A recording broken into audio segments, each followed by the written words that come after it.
தூத்துக்குடியில் திமுக சார்பாக போட்டியிடும் கீதா ஜீவன் தனது வேட்புமனுவை தாக்கல் செய்தார். இதுகுறித்த கூடுதல் விவரங்களை நமது செய்தியாளர் இசக்கி ராஜா வழங்க கேட்கலாம். இசக்கி ராஜா, தூத்துக்குடியில் திமுக வேட்பாளர் அமைச்சர் கீதா ஜீவன் வேட்புமனு தாக்கல் செய்கிறார். இந்த நிகழ்வு குறித்து சொல்லுங்க, யார் யாரெல்லாம் உடன் சென்றிருக்கிறார்கள்?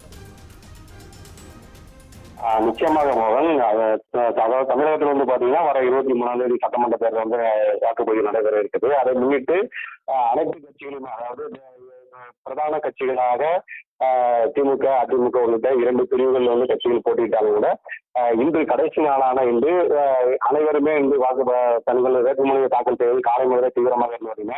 அந்த வகையில் வந்து பாத்தீங்கன்னா தூத்துக்குடியில தொடர்ந்து 4 முறை பொறுப்புல இருந்த 4 முறை சட்டமன்ற உறுப்பினராகவும் 2 முறை அமைச்சராகவும் இருந்த கீதா ஜீவன் வந்து 5வது முறையாக தன்னுடைய வேட்புமனுவை வந்து தூத்துக்குடி சட்டமன்ற கலெக்டர் அலுவலகத்தில் வந்து தேர்தல் அலுவலர் பிரபுவிடம் வந்து மனுவை தாக்கல் செஞ்சாரு.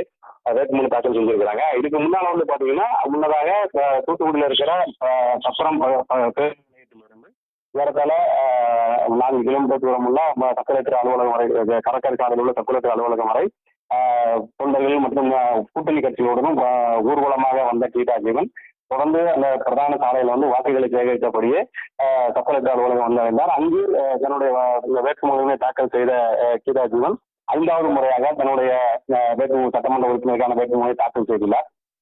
அதனைத் தொடர்ந்து அங்கிருந்து மற்ற கூட்டணி கட்சிகளுடன் அங்கிருந்து புறப்பட்ட அவர் வந்து தொடர்ந்து பிரச்சாரத்தை மேற்கொண்டு வருகிறார். விவரங்களையும் காட்சிகளையும் வழங்கியதற்கு நன்றி இசக்கி ராஜா.